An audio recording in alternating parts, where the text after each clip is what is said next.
Masuna orang kepona ing kita via ing dalam jannah apa nasobun apa kangelan eta abun si kangelan wala ya masuna lan orang menyentuh nak ing kita via fil jannah apa luhu pun apa kerepotan. Iya untuk kesep kepayaan minata api saking repot. Li ada mitaklifi krana ora anane mukallaf ya ing dalam jannah. Ning swarga supaya enak ora perlu traweh, ora perlu macem-macem. Semen kelon ambek widadari sing nganggur-nganggur semen kelon. Nak sing soleh-soleh papan atas sowan pangeran sesuai kelas masing-masing napa? Sesuai apa? Kelas masing-masing. Nah sing kuapok melarat menawa numpak ampat ngalor gitu tuwabrakno bariku njaluk meneh tuwabrakno meneh. Saking dendame ning donya ora alpat ra iso numpak. Dadi numpak kan ya cemplungno jurang, paham ya. Bariku njaluk apa? Anyar meneh. Bojo ngono sing wayu buak gentine, buak gentine. Saking dendame di bojo elek ning donya. Serapopo gak masalah ini swarga aman apa? Wa dzikrusani uta nyebut sing kedua atabiui kang anut lil awali maring sing awal di tasri karo nyeplosno binafsi lan nafekno lugu. Maksudnya nasab mana nih repot, lugu ya mana nih repot. Kok diatafno berarti bener-bener yang akhirat itu ya ora ono repot, ora ono kangelan.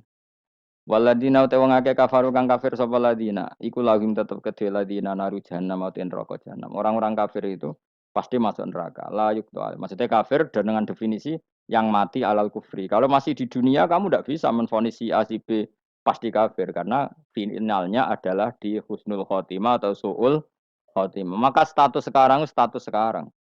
Kita dikatakan mukmin ya sekarang, yang sedang kafir ya sedang kafir. Bisa saja yang sedang fasik nanti mati soleh, yang sedang soleh nanti mati fasik. Makanya kita nggak berhenti doa apa ya mukallibal qulub tsabbit qalbi ala dinik karena kita tidak pernah tahu. Makanya status kafir ya wama tu wahum kufar. Sebagian ayat apa wama tu wahum kufar. Status yang permanen adalah dalam keadaan mati, dia dalam keadaan kafir. Tapi kalau masih di dunia gini nggak jelas. Makanya saya suwun ya, kalau kita harus toleransi sebagai warga Indonesia, kalau kamu orang alim, toleransi atas nama agama, karena yang sedang kafir pun tidak jaminan selalu kafir. Jadi kita tidak perlu musuhan, karena memang semuanya tidak mesti. Ya itu kalau atas nama nopo agama. Kalau atas nama negara ya memang kita berkawan atas nama sama-sama bangsa nopo Indonesia. Kalau atas nama agama ya memang nggak mesti juga. Bisa saja mereka husnul khotimah. Kita tidak pernah tahu. Makanya Allah terbilang waku lulina siapa husna dengan siapapun yang baik. Lah soal nak diperangi kita perang ragu tuh wong kafir. Lah kowe dibaca wong Islam ya males. Lah meneng ae disembelih. Wah, ya soal itu kan bab sial, bab mempertahankan apa di diri. Itu udah harus dengan orang apa? Kafir. Misalnya ada penjahat mau membunuh istri kamu, kamu tentu dibolehkan Islam lah melawan. Paham ya? Makanya di kitab-kitab fikih diterangkan ada bab di mana Harbi itu kafir yang melawan kita itu boleh kita lawan. Tapi kata Sarah itu udah harus kafir. Dalam konteks apa? Kita mau digarong orang atau istri kamu mau diperkosa orang ya kamu wajib melakukan perlawanan. Jadi tidak adifa anil dzali apa adifa anin nafsi. Makanya Nabi mengatakan mangkutila duna mali bahwa syahid. Jadi itu kan disiplin fikih. Makanya ngaji ya. Makanya tatus soleh juga gitu. Orang soleh yang sedang soleh gak boleh kumoluhur bisa saja suul Fatimah. Kita punya cerita banyak, misalnya Khalid bin Walid, Wahsi itu kayak apa Nabi bencinya sama Wahsi karena pembunuh Sayyid Hamzah. Tapi dia mati husnul khotimah. Sa'labah yang punya gelar merpatinya masjid karena selalu itikaf malah suul khotimah. Kita tidak pernah tahu. Dan tidak pernah tahu itu bagus. Karena menjadi mawas diri, menjadi tawadhu. Tawadhu itu ekspresinya macam-macam. Boleh ada ya ulama yang ini cerita aja ya. Ada ulama yang mau dicucup. Alasannya didik santri atau masyarakat biar hormat sama orang alim itu ya benar. Ada ulama yang nggak kerso dicucup. Alasannya saya sendiri untuk melawan ujub saya, keangkuhan saya, kesombongan saya. Ini namanya istihad. Boleh, bebas orang boleh. Kenapa? Istihad. Abdul bin Mas'ud itu nggak seneng punya santri derek dia. Karena kata beliau, dilatan ditabe wa fitnatan lil mabuk. Yang derek itu hina, dia khawatir kumo luhur apa? Kiai kalau kelamaan di derekno itu kan kumo luhur. Kadang nggawa rokok era gelem, ono sing gawakno. Bahkan nyumet era gelem ono sing nyumetno. Padahal kok film geng Cina ae ngono. Geng Cina kan padha kan. Paham? Kadang kiai ini bangga, wong kok geng Cina kok apa? Tapi banyak juga ulama yang mau biar gue iling-ilingan di enggak apa-apa, semua itu istihad. Napa semua itu enggak apa-apa kita. Makanya saya itu ya kadang salaman, kadang enggak. Karena istihad kita banyak. Uwais Al-Qarni itu nggak mau salaman. Bukan karena dia menolak salaman. Dia takut kalau ada tradisi begitu, orang dicucup-cucup terus sombong. Itu juga bahaya bagi yang dicucup. Tapi ya salaman tetap sunat. Kita tetap yakin salaman itu sunat. Karena mendidik anak atau masyarakat hormat sama orang alim. Tapi kalau itu terlalu masif, nanti orang yang abal-abal menjadi keangkuhan. Delok wong sakmenake nyucup aku kabeh. Keren gak? Keren apa nih? Soalnya jangan ditakdir pun rokok aneh-aneh wae. Enggak ada yang keren di dunia. Yang keren adalah makanya Salman Al Farisi ketika dia sukses menaklukkan Persia itu mau syukuran. Kata Salman Al Farisi, enggak jong. Kalau saya nanti masuk surga, saya mau syukuran. Tak undang namanya. Saya juga punya rencana syukuran di surga. Nanti tak undang sama. Dan enak kan nggak usah biaya undang. Pesta besar-besaran.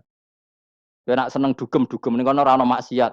Sekono go babonmu, widadarimu go. Piro kan widadari ora jare 70. Piro Mas? Oke rencana piro Mas? Piro? Bukan 70 Mas. Nanti tak undang. Saya punya rencana, pokoknya sekali masuk surga syukuran besar-besar. Kayak tak undang ra ono berarti ini neraka.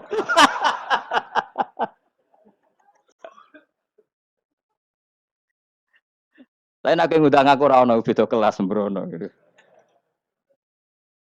Data aku ra ono ning kelas wargamu ra ono.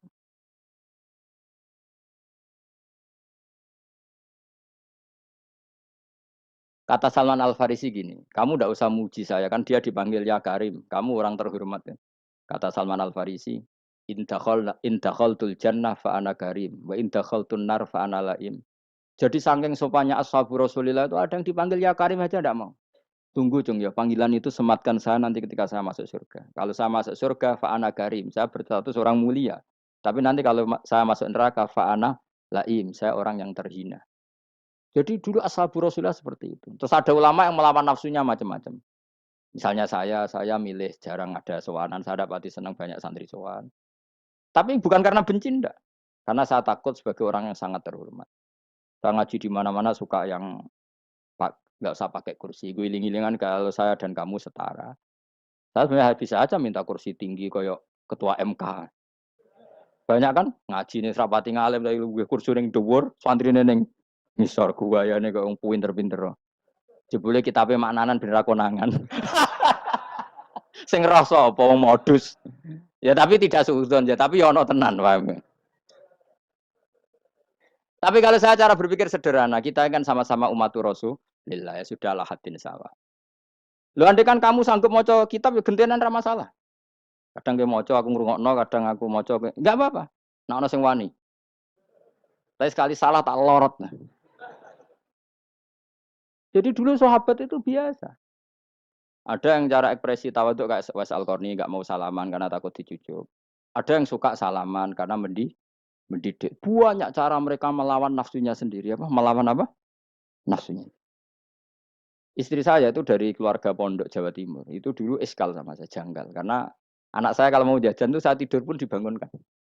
Pak bangun, saya minta uang. Itu ya sampai sekarang begitu. Istri saya itu iskal, janggal. Karena janggal kan ada Jawa Timur sopan sekali sama orang tua. Tanya saya. Karena dia keluarga orang terpelajar tanya, kenapa itu dibiarkan? Saya jawab saya, ya kalau tidak minta saya nanti minta mbak-mbak atau kangkang. Orang yang paling harus dingel-ngel anak itu orang tuanya. Sehingga yang paling harus diganggu anaknya ya orang tuanya. Sampai sekarang anak saya berani minta mandi saya, gendong saya. Kalau orang tuanya saja gak siap dingel-ngel, lalu apa kata dunia? Kan aneh. Nah, itu ajarannya bapak. Saya dulu bapak Sugeng itu biasa jagoan sama bapak. Ya biasa misalnya saya lesu pak kalau pengen mangan ya cung tuku. Zaman itu pakai motor, pakai sepeda motor biasa sama bapak-bapak kepandangan. Saya sampai sekarang sama anak-anak saya akrab. Karena pikirannya orang tua saya dulu ajarannya yang paling berhak ngelo anak ya orang tua. Ini kan gak fair. Kita sebagai orang tuanya digugah gak terima, kon ngedusi gak terima, kon nyawi gak terima, orang lain disentak suruh nyawi. Dan orang lain itu pembantu hanya karena kamu gaji. Kamu gaji seberapa? Hubungan anak dengan pembantu itu kan karena uang. Kamu ingin berbasis hubungan hanya karena itu goblok sekali. Hanya istri saya nerima. Jadi ini bukan berarti saya bikin konsep begitu ya. Ini cerita saja. Banyak guru-guru kita termasuk orang tua saya kalau ngajarkan gitu. Tapi ya tentu ada orang yang ngajarkan anak oleh gugah wong tuane pas turu. Ya kalau pas turu ada alternatif ibunya nggak apa-apa. Kalau nggak ada, ibunya juga nggak ada. Terus alternatifnya orang lain kan buruk sekali. Kalau alternatifnya orang apa? Lain. Tapi orang tua kita kadang kesuwen oleh didik adab berlebihan sampai anti ilmu. Ya itu tadi didik adab tapi anti. Ojo gugah wong tuamu, wong turu ojo digugah. Akhirnya nyon sewu minta tonggo, pernah bulik bude yang kadang nyon sewu mereka sendiri susah kan, nggak punya uang kan terjadi kacau. Demi adab tapi menghilangkan ilmu. Tidak boleh. Nomor satu itu ilmu baru adab. Coba orang paling berat di ngel-ngelo anak harusnya siapa coba? Orang tua. Jadi mestinya pas ke turut juga ya santai wae. Ini sudah tepat. Nah kecuali ngelama, artinya ngelama itu sudah jajan minta lagi, minta lagi. Lah itu kan ada ukurannya. Tentu ada apa? Ukurannya. Tapi kalau fi awali marroh, jajan hari pertama di hari itu memang jajan pertama kan nggak dolim. Kecuali minta yang ketiga, keempat, lah itu baru mungkin salah. Akhirnya istri saya nerima konsep ala saya. Ya sekarang ya menerima. Sampai sekarang saya biasa misalnya habis ngajar dari Sarang atau ngajar dari Kudus, baru datang anak saya rewel minta jalan-jalan ya saya turutin. Karena menurut saya yang paling harus kangelan demi anak adalah orang orang tuanya, bukan orang lain. Dan saya punya santri loh. Kalau mau keren-kerenan saya punya semuanya. Tapi itu kan gak hukumnya Allah. Keren itu kan hukumnya manusia. Dia santri terus dia ini berhak ngongkon. Itu kan hukumnya manusia. Hukumnya Allah ya gak ada. Hukumnya Allah ya wong tua, be anak-anak be wong tua. Hukum liane gaweane manusia. Yang penting ku anfusakum wa ahlikum.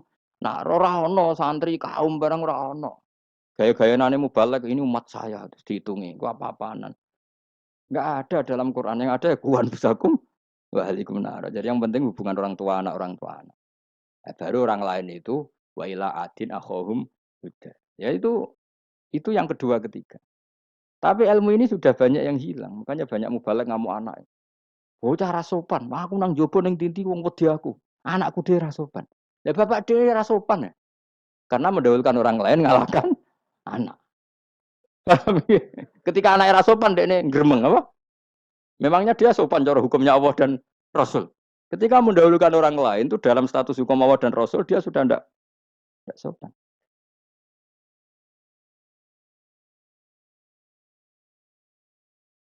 Ada dosen ngajar mahasiswanya dengan segala artikulasi terbaik, kemampuan bareng terangno anaknya sampai rasa-rasen. Ya gitulah baca sendiri di buku. Ya gitu. Karena di kampus dapat gaji, nambe anaknya rantuk. Banyak orang mulang ngarepe wong akeh iso tenanan, mulang anaknya ra tenanan. Mergo nak mulang wong akeh diapresiasi, nak mulang anaknya kadang tinggal dolanan kadang. Itu tidak benar, tidak seperti itu Islam mengajarkan. Islam mengajarkan nomor satu ku anfusakum wa ahlikum, jaga diri kamu dan keluarga. Makanya Rasulullah itu ngajari sholat Hasan Husain diajarin sendiri cucunya, diajak ke masjid diajarin. Meskipun ya diberi hak-haknya sebagai seorang anak.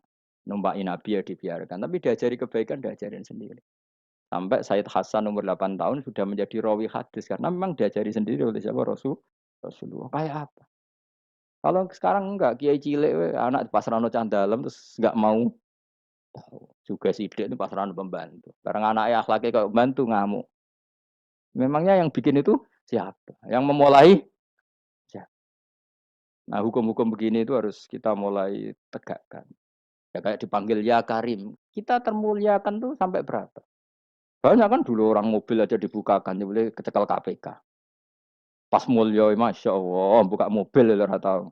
Ngerti-ngerti cekal KPK. Kayak sama. Neng dionya disusul-susul sebenarnya rokok kan rugi, bener.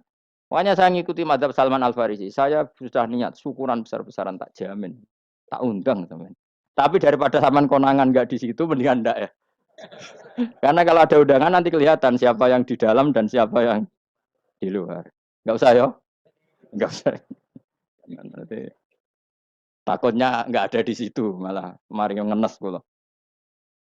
Kecuali nggak ada di situ, malaikat itu nggak ada Gus di kelas jenengan, tapi mungkin di bawah ada. Alhamdulillah kalau gitu mau beda napa? Kelas. Tapi nak sing sitok ning swarga sitok neraka innalillahi wa inna ilaihi raji'un. Tapi semoga malaikatnya hanya jawab gitu. Enggak ada Gus, kalau di kelas ini enggak ada. Mungkin di bawahnya ada. Tapi nanti pengurusnya enggak mau, pengurus warga itu. Enggak bisa ini. Kalau beda kelas harus pakai visa. Karena lintas apa? Negara.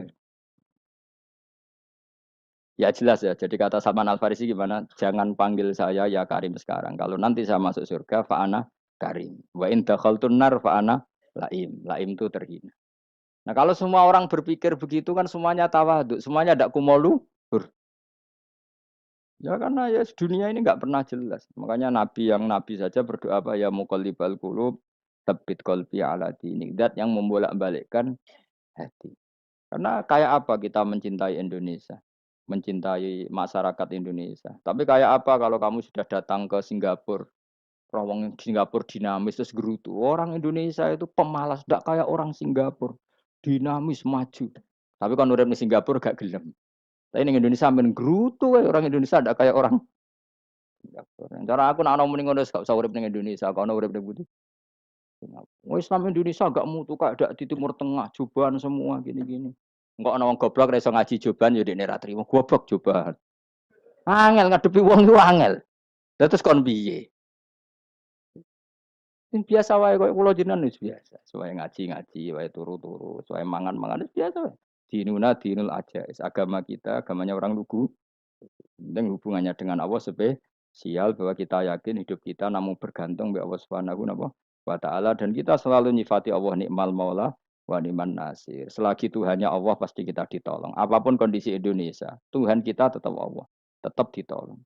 Kita pernah keluar dari penjajahan Belanda, tragedi PKI, ya apa saja problem kita pernah keluar karena Allah Tuhan kita nikmal maula wa ni'man nasir. Sudah, iktimatnya sama Allah jangan pada yang lain.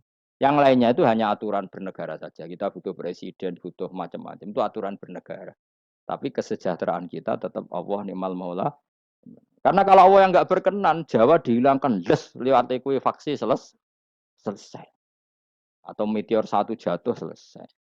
Makanya Allah selalu mensifati dirinya, saya yang memegang langit bumi, saya yang mengatur langit bumi. Beberapa benda langit nggak jatuh ke bumi karena saya, kata Allah. Inna wa yumsikus samawati wal ardo antazula wala inzalata in amsakahuma min ahadim min ba'di. Kalau sistem alam langit itu hancur, semuanya tapi kita enggak. Kadang-kadang membayangkan dunia enggak hancur itu kalau kestabilan negara. Negara tok stabil, kalau alam enggak stabil mau apa? Semuanya enggak koruptor, semuanya adil. Tapi diguncang gempa tetap selesai. Diundang faksi tetap selesai. Makanya Allah selalu mengingatkan kita, aamintum manfis sama ayak sifabihumul ardo faidahiyah tamu. Kenapa kamu merasa aman di bumi? Bumi ini setiap saat bisa likuifaksi kata Allah. Karena bumi itu datis potensinya pecah. Tapi kalau kita ingat situ kan akhirnya bergantung sama Allah. Sambil bernegara secara benar, bertetangga secara benar. Susahnya apa sih hidup benar? Wong hidup benar itu nikmat. Kalau betul nanti urip susah. Ngerti masalah saya yang pangeran Gusti. Niki wae jenengan ya sudah selesai. Jadi nak tahlilan ojo ngrameni tok, dijiwai nikmal maula. Nikmat itu sebaik-baiknya, nikmat itu sebaik-baiknya. Artinya kita selagi punya Tuhan itu pasti nasib kita ya sebaik. Ngomongin imal maula tapi mbek gerutu. Ramutu. Mulane ra dadi wali perkarane ya apa. Jadi wiridane wae tapi ra dijiwai, enggak boleh seperti itu. Tapi lumayan, timbang ora wali ra wiridan malah ra karu-karuan malah. La yuqda alaihim raden putusna sapa alaihim ing atase ahlun nar bil mauti klan mati fayamutu mongko iso dadi mati sapa ahlun nar fayastarihu. Mongko iso istirahat sapa ngake. Jadi ahlun nar ketika disiksa minta mati. Maksudnya mereka minta mati itu tidak merasakan sakit. Tapi nyatanya mereka sudah tidak bisa mati. Berarti disiksa terus menerus.